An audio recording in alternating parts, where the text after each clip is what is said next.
Muchas gracias por la invitación, estoy muy contento de estar acá con ustedes, siempre es un agrado estar nuevamente en el Duoc. Y quería contarles hoy día sobre un tema que he tenido la suerte de poder participar desde hace muchos años. Como ustedes saben, en Chile se está discutiendo una ley de aborto y como médico me ha interesado especialmente precisamente por la pregunta que me parece que es esencial. ¿Se justifica en Chile una ley de aborto? ¿Chile necesita una ley de aborto? Frente a eso, hemos escuchado una serie de argumentos que es interesante poder conversarlo. Y para aquello voy a tratar de intervenir en cada una de las causales que se ha dado para promover la legalización del aborto y después algunas reflexiones finales. Cuando uno se enfrenta a ese debate, lo que la gente escucha, como dirían algunos, lo que puede leer la señora Juanita en el diario, con respecto a la primera causal, es decir, oiga, ¿cómo no vamos a salvar la vida de una mamá que está en peligro? Cuando está en peligro la vida de la madre, obvio que hay que salvarla. Y por lo tanto es importante que haya un aborto, muchas veces llamado terapéutico, para salvar la vida de la madre. Y cualquier persona sensata, cualquier persona que nos encontremos en el metro, cualquier persona que nos encontremos en la feria, cualquier persona que nos encontremos aquí mismo, en el Duoc, tiene todo el derecho de decir, obvio que hay que salvar la vida de la madre. Entonces, ¿cómo pueden haber algunos grupos que se opongan a salvar la vida de la madre? Lo interesante de esto es siempre tratar de encontrar la causa final, el por qué se está diciendo lo que se está diciendo. Y lo claro es que cuando se dice que no se necesita una ley de aborto, no se está diciendo que hay que terminar con la vida de la mamá para salvar la vida del hijo. Muchos dicen la vida de uno por la vida de otro. No es así. ¿Y por qué no es así? Porque lo que sucede en la realidad chilena es que lo que está penalizado es el aborto provocado. En el Código Sanitario está penalizado el aborto provocado. ¿Y qué significa eso? Significa que no se puede realizar una acción cuyo fin sea un aborto. Por lo tanto, los médicos estamos no solo autorizados, sino que mandatados a salvar la vida de la madre. Cuando un médico en una urgencia de una clínica o de un hospital, de Santiago o de cualquier lugar, en Puerto Montt o en Putre, llega una mamá gravemente enferma, embarazada, que está sangrando, o que tiene una infección, o que tiene la presión alta, y hay que salvarle la vida, el médico va y actúa. No tiene que llamar al número de urgencia del Congreso para que aprueben una ley rápido para poder salvarle la vida a la madre. Entre otras cosas porque no existe ese número y no hay una urgencia muchas veces en los temas políticos. El médico actúa y salva la vida de la madre. Y algunos me dirán, sí, pero es que hay algunos médicos que dudan, tienen las manos atadas, no están seguros, la ley no los protege. Y les voy a dar un dato. Tan clara y categórica es la ley, tan correcta y apegada a la ley y a la lex artis, la acción médica, que sabe que tiene por obligación moral, legal, ética, profesional, salvar la vida de la madre, que Chile tiene la tasa de mortalidad materna equivalente a la que tiene Estados Unidos, el país más desarrollado del mundo. Y ustedes miran, ¿pero cómo es posible? Bueno, porque se logra con políticas de apoyo a la maternidad, de prevención de los embarazos de alto riesgo. Estados Unidos, que es un país que hace 40 años tiene legalizado el aborto libre, tiene la misma tasa de mortalidad materna que Chile, que lo tiene prohibido hace 3 décadas. ¿Por qué? Porque resulta que salvar la vida de la madre no es un factor relevante para aprobar o rechazar el aborto. Con aborto o sin aborto se puede salvar la vida de la madre y eso se hace en Chile y se hace en todas las clínicas y hospitales del país. Eso debería enorgullecernos. Por lo tanto, no se necesita la primera causal.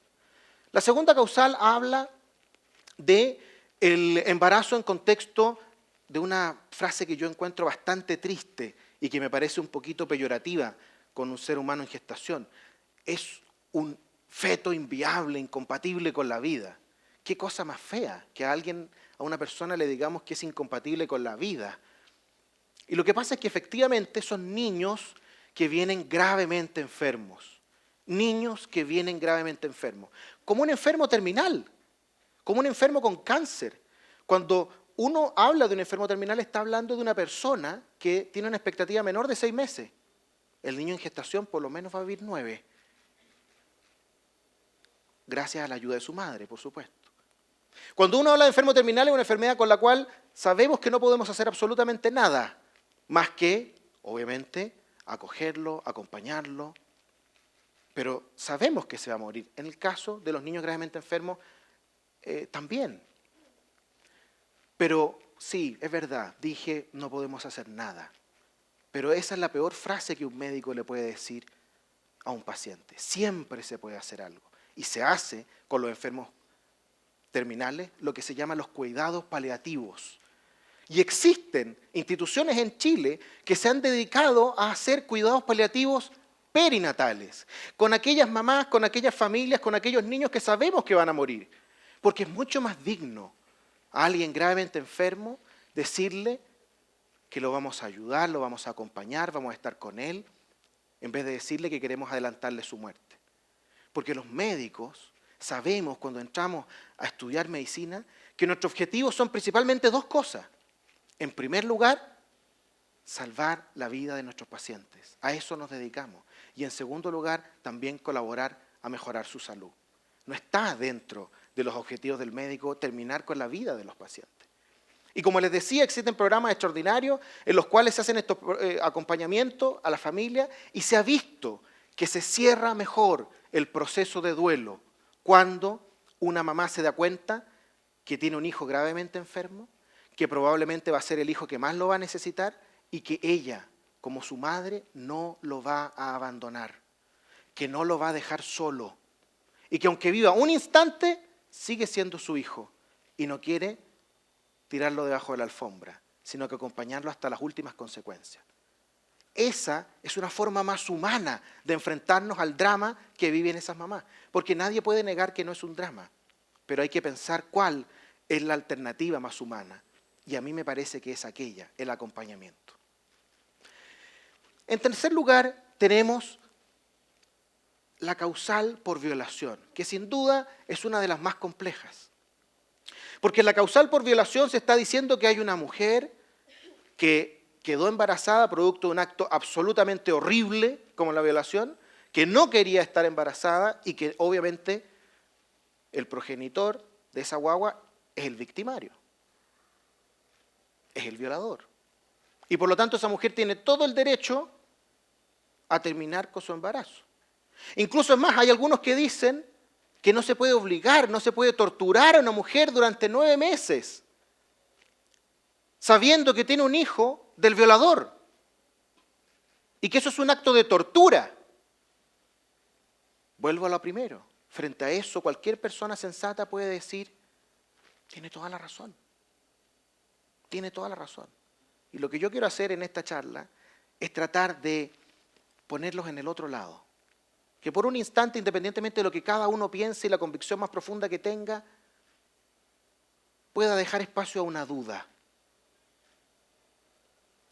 frente a ese argumento. ¿Es la mejor respuesta? ¿Es la mejor respuesta? A mi parecer, frente a esa situación, no hay que olvidar lo que a los médicos nos enseñan también apenas entramos a la escuela de medicina. Y nos dicen, ustedes, como médicos, deben respetar a todos sus pacientes por igual. A todos. Sea hombre, sea mujer, sea musulmán, sea católico, sea rico, sea pobre, sea ladrón o sea juez. Todos merecen el mismo respeto. Usted no debe juzgarlos. Pero hay uno solo. Hay solo un paciente que no solo merece, sino que debe ser tratado con el doble de respeto. ¿Y saben quién es ese paciente? ¿Se imaginan quién puede ser ese paciente? Ese paciente es la mamá embarazada. ¿Y saben por qué? Porque son 2 pacientes. No solo es la mamá, no solo es la mujer, sino que también el hijo por nacer. Hay especialidades médicas que se dedican a eso, la medicina materno-fetal. Materno-fetal, madre, hijo. Y por eso es que cuando estamos enfrentados a una situación tan difícil y tan compleja como el embarazo en contexto de violación, no tenemos que olvidar que sí, hay algunos que dicen, ¿qué respuesta le da el Estado a esa mujer que no quiere tener ese hijo? Bueno, me gustaría responderle, ¿el Estado debe responderle a ese hijo con la pena de muerte y al violador meramente con pena remitida? Ese niño que viene sano, absolutamente sano, ¿debe pagar las culpas del progenitor? ¿Acaso no estamos cometiendo una injusticia mayor tratando de borrar otra injusticia? Es verdad que hay que acompañar a las mujeres y en esto no hay que caer en las caricaturas. Hay muchos que dicen, oye, los pro vida defienden a los fetos, los pro aborto defienden a las mujeres. Eso no es verdad. Eso no es verdad. Hay que pensar en la causa raíz de por qué llegamos a esa situación. Cuando uno estudia esto se da cuenta que lamentablemente la mayor parte de las mujeres que quedan embarazadas son niñas, son adolescentes. Y lo peor de todo es en el contexto de una violencia intrafamiliar, de abuso sexual intrafamiliar, reiterado en el tiempo que termina un embarazo.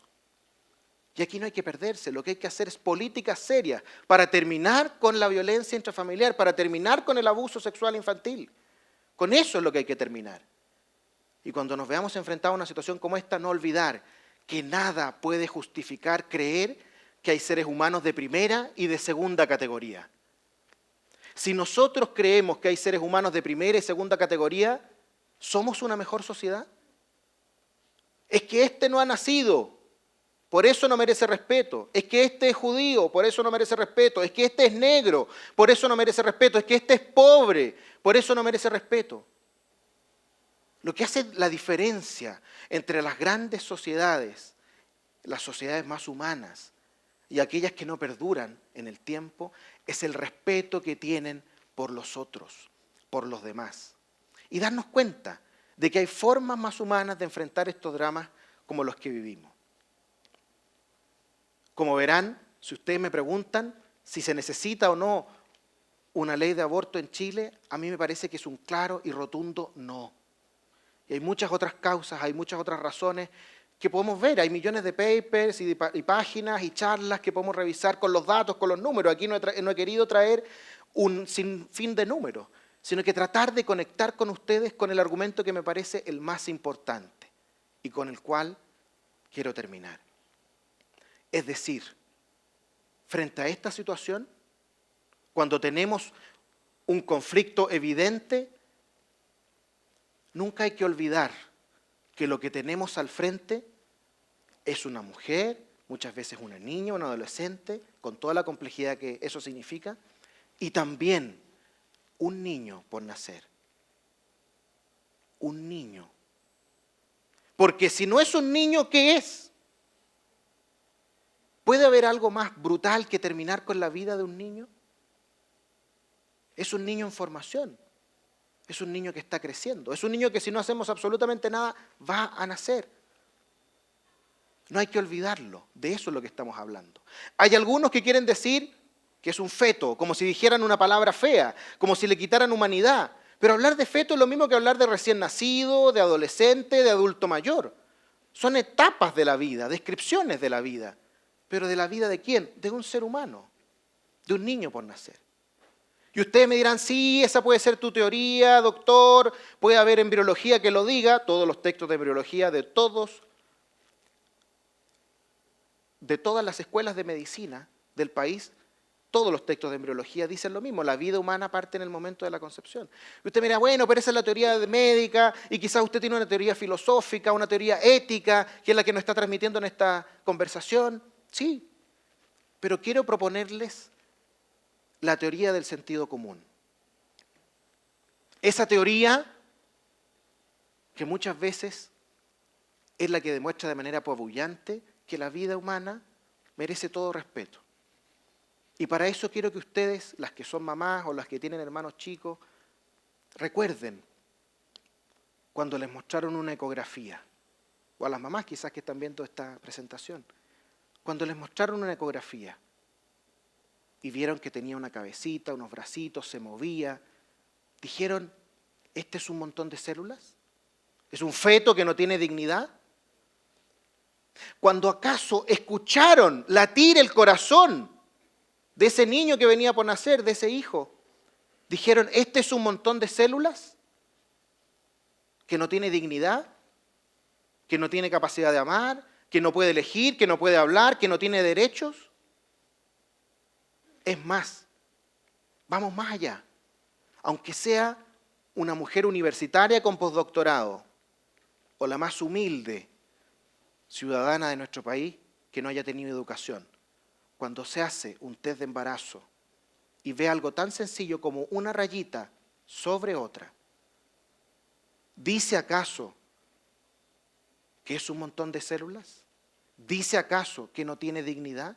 ¿Dice acaso que tiene algo externo o una parte de su cuerpo? Lo que esa mujer dice cuando ve eso, sin saber si es hombre o mujer, sin saber si viene enfermo o sano, sin saber si va a ser una persona popular, conocida, o alguien que va a vivir la vida más tranquila.